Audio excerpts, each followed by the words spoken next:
Mumbai police ने अपने constable Ibrahim Kaskar के छोटे बेटे दाऊद को अंडर एस्टिमेट किया और उसका इस्तेमाल पठान गैंग, हाजी मस्तान और वरदराजन मुदलियार के नेक्सस को तोड़ने के लिए किया।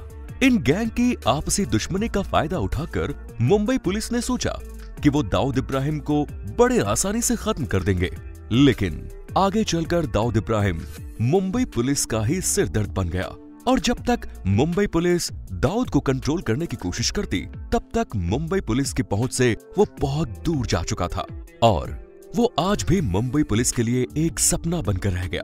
कुछ ऐसी ही गलती दिल्ली पुलिस ने भी की थी। उसने नीरज बवाना नाम के एक छोटे से लड़के को छोटा मोटा बदमाश समझ लिया और सोचा कि इसे हम जब चाहे तब कंट्रोल कर लेंगे।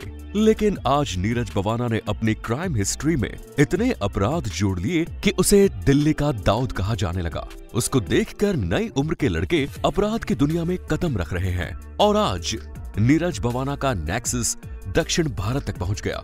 नीरज बवाना ने कई ऐसे भयानक कांड किए जिसमें उसने लॉ एंड ऑर्डर की धज्जियां उड़ा दी। आइए जानते हैं नीरज बवाना के कुछ ऐसे ही कारनामे।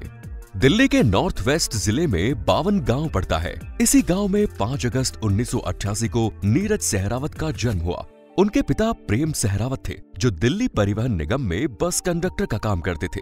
नीरज केवल 16 साल की उम्र का था कि उसी समय उसे अपराध की पाठशाला में एडमिशन लिया और इसके बाद जब नीरज तिहाड़ जेल पहुंचा तो फिर यहां से दाऊद के साथ फजल उर रहमान के कांटेक्ट में आया।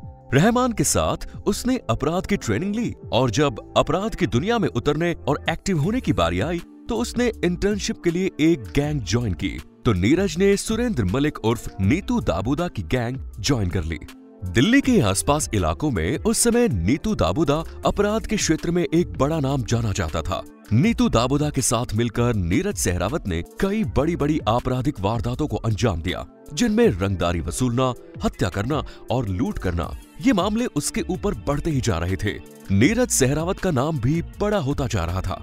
अब चूंकि नीरज बवाना गांव से बिलोंग करता था, इसीलिए उसने अपना नाम नीरज सहरावत से बदलकर नीरज बवाना रख लिया और यही नाम उसके साथ हमेशा के लिए जुड़ गया। साल 2011 में एक नया मेंबर इस गैंग में जुड़ा। ये व्यक्ति था सोनू पंडित। ये नीरज का काफी करीबी माना जाता था। सोनू पंडित के आने के बाद नीतू दाबूदा और नीरज बवाना के बीच दरार पड़ गई। इन दोनों के बीच डिस्टेंस बढ़ती चली गई क्योंकि नीतू को ये लगने लगा कि सोनू पंडित उसके खिलाफ नीरज के कान भर रहा है और ये दोनों किसी भी दिन उसकी हत्या कर सकते हैं। इसी इनसिक्योरिटी फीलिंग के चलते नीतू दाबूदा ने साल 2012 में सोनू पंडित को दूसरी दुनिया में भेज दिया। यहाँ से नीरज बवाना और नीतू दाबूदा के बीच खतरनाक गैंग वॉर शुरू हो गई। इनके बीच दुश्मनी इतनी बढ़ गई कि इस गैंग वॉर में दोनों गैंग के कई सदस्य मारे जाने लगे। 23 अक्टूबर साल 2013 में नीतू दाबूदा को पुलिस ने एनकाउंटर में मार गिराया। अब दिल्ली में स्पेस खाली हो गया था। इधर नीरज बवाना जमानत पर जेल से बाहर था। उसके बाद दोबारा जेल में नहीं गया, वो वहां से फरार हो गया। नीतू दाबूदा के एनकाउंटर के बाद उसकी गैंग में पारस उर्फ गोल्डी और प्रदीप उर्फ भोला ने चार्ज संभाला, लेकिन नीरज इस मौके को हाथ से नहीं जाने देना चाहता था। वो दिल्ली का नंबर 1 डॉन बनना चाहता था, इसीलिए वो दिल्ली पर अपनी बादशाहत कायम रखने की कोशिश करने लगा और अपने ओपोनेंट गैंग पर हावी होने लगा। ये भी आरोप है कि साल 2014 में उसने अपने करीबी दोस्त सोनू पंडित की हत्या में शामिल रहे संदीप टटेश्वर की भी हत्या की। इसके बाद रानी बाग के इलाके में नीरज और उसके साथियों ने नीतू गैंग के प्रदीप दहिया और अनिल को भी मौत के घाट उतार दिया। नीतू का एक साथी आशु हलालपुरी भी इसी गिरोह का शिकार हो गया। इसके बाद नीरज बवाना के टारगेट पर प्रदीप भोला था। अप्रैल 2014 को पुलिस दिल्ली की रोहिणी कोर्ट में उसे पेशी के लिए लाने वाली थी। इसी दौरान नीरज बवाना ने प्रदीप भोला को दूसरी दुनिया में पहुंचने का इंतजाम कराया। उसने अपने 10 लोगों को अदालत के परिसर में भेजा ताकि ये प्रदीप भोला को मौत के घाट उतार सके, लेकिन समय रहते पुलिस को इस प्लानिंग की भनक लग गई और पुलिस ने सभी लोगों को अरेस्ट कर लिया।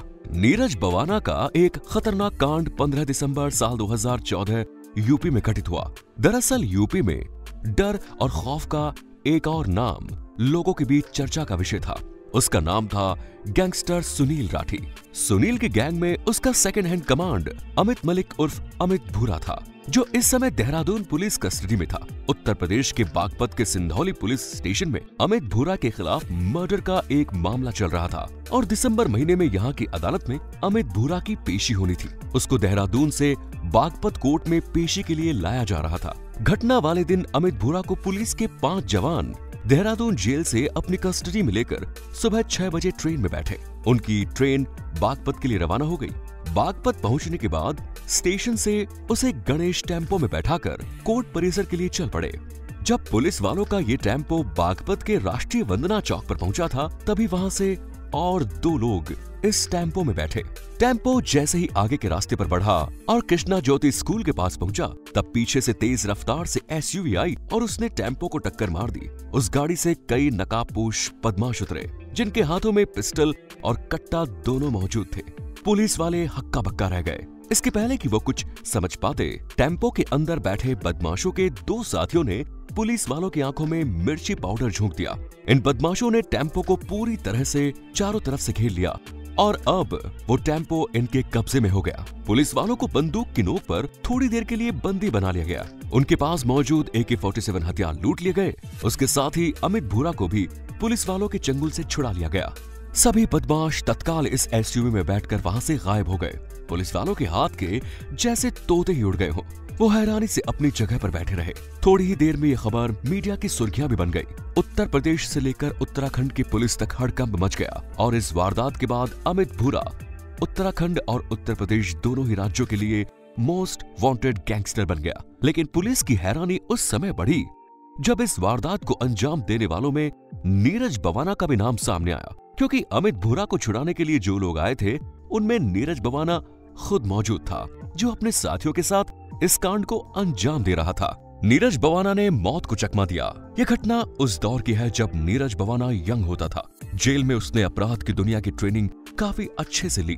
छोटे मोटे अपराध करने के बाद अब नीरज बवाना ने सोचा कि कुछ बड़ा किया जाए। उसने बवाना के नरेला विधानसभा से तत्कालीन विधायक सत्येंद्र सिंह को अपना टारगेट बनाया और उसने रंगदारी के लिए रुपयों की मांग की। विधायक महोदय ने नीरज बवाना को रंगदारी देने के बजाय पुलिस का साथ देना ज्यादा सही समझा।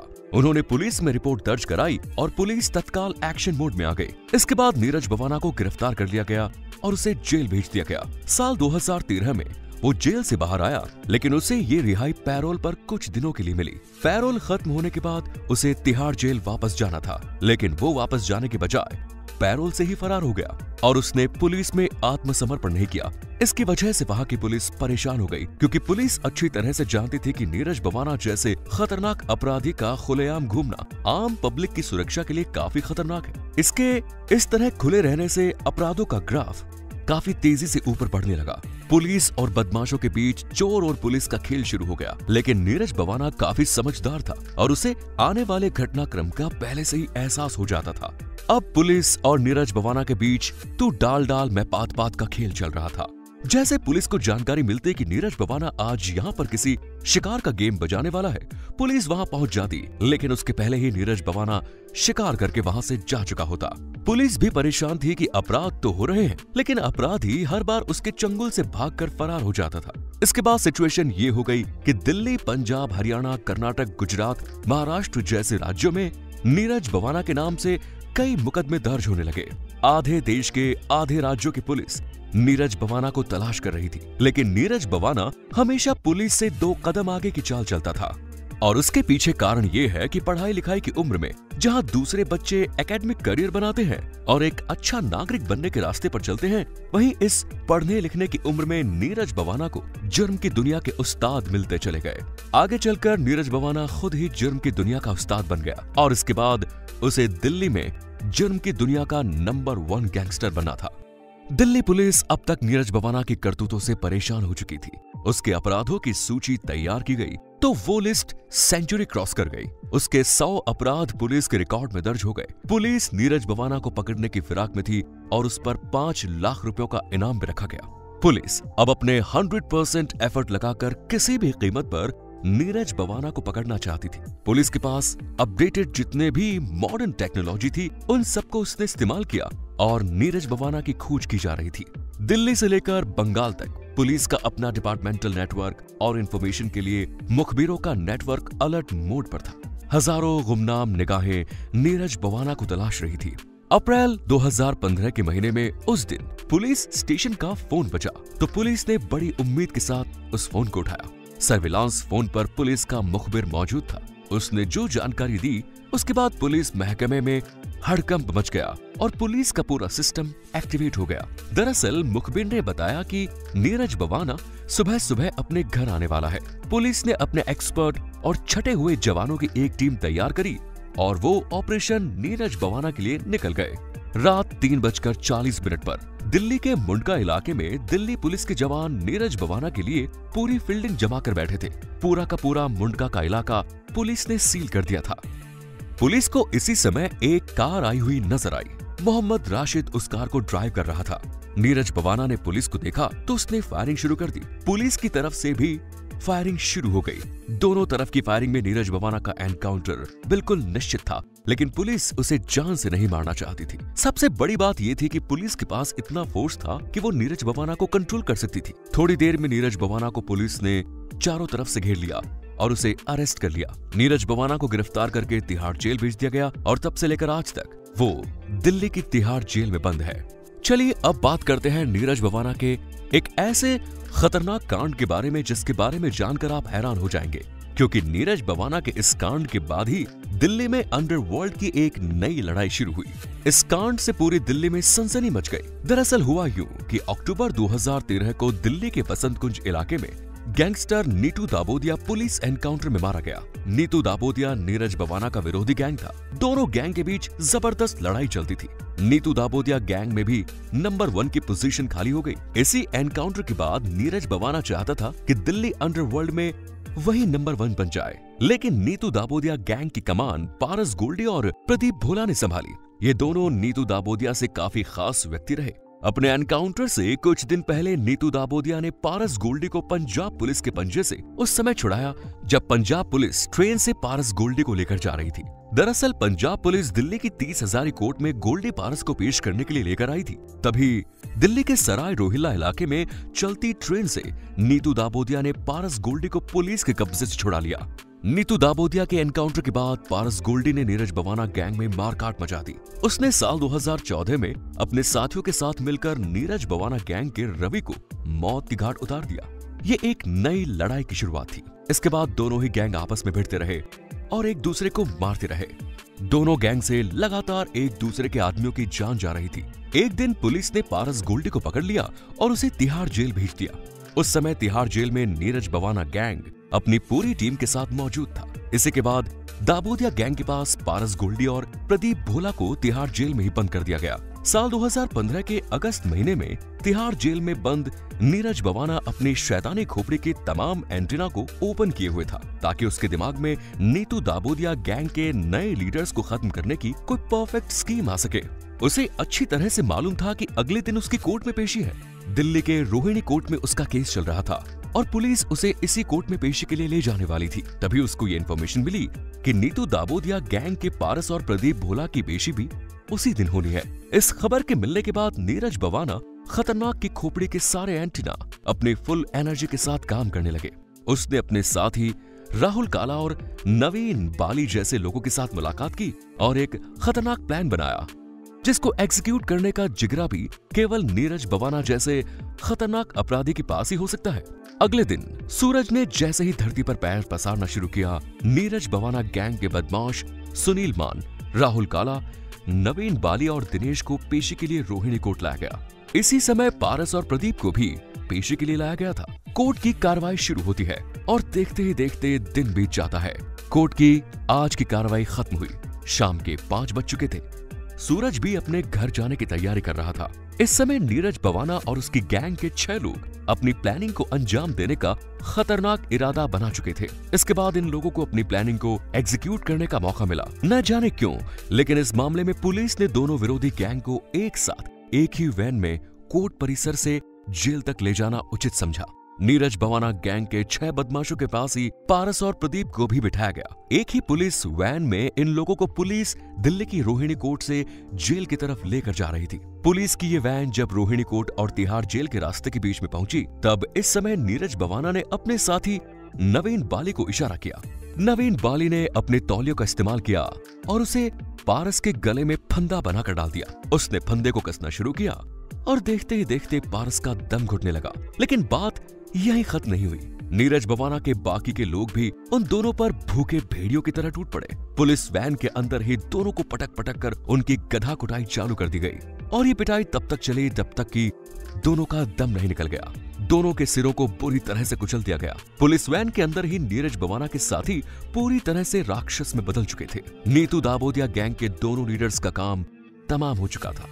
वैन के ड्राइवर ने जैसे ही इस गड़बड़ी को देखा, उसने बिना कोई देरी किए पुलिस की वैन को महावीर अस्पताल की तरफ मोड़ दिया। वहां डॉक्टरों ने इन दोनों बदमाशों को चेक किया और चेक करने के बाद पाया कि ये दोनों मर चुके हैं। नीरज बवाना, राहुल काला, नवीन बाली, सुनील मान और दिनेश सभी के ऊपर धारा 302 के तहत मुकदमा दर्ज हुआ। हालांकि इस मामले के दर्ज होने के बाद पुलिस के सुरक्षा इंतजामों पर भी सवाल खड़े हुए। इस घटना का इम्पैक्ट ये हुआ कि प्रदीप और पारस की मौत के बाद नीतू दाबोदिया गैंग पूरी तरह से कमजोर हो गई और अब इस गैंग की कमान एक इनामी बदमाश अशोक प्रधान ने संभाली। वो अब अपने इन दोनों साथियों की मौत का बदला लेने का मंसूबा बना चुका है, लेकिन उसका ये मंसूबा आज भी अधूरा है। नीरज बवाना गैंग ने जो कांड किया था, इसका जिक्र हमेशा होता है और जब भी इस कांड के बारे में लोग बात करते हैं तो अच्छे अच्छे बदमाशों के दिमाग के तार हिल जाते हैं, क्योंकि पुलिस की कस्टडी में जिस तरीके से इन्होंने इस हत्याकांड को अंजाम दिया, ये वाकई में अपने आप में अनूठा काम था। तो दोस्तों, नीरज बवाना की क्राइम कुंडली पर आधारित हमारा ये वीडियो आपको कैसा लगा, आप हमें कमेंट्स में बताइए। वीडियो पसंद आए तो लाइक करें, शेयर करें और चैनल को सब्सक्राइब जरूर करें। धन्यवाद।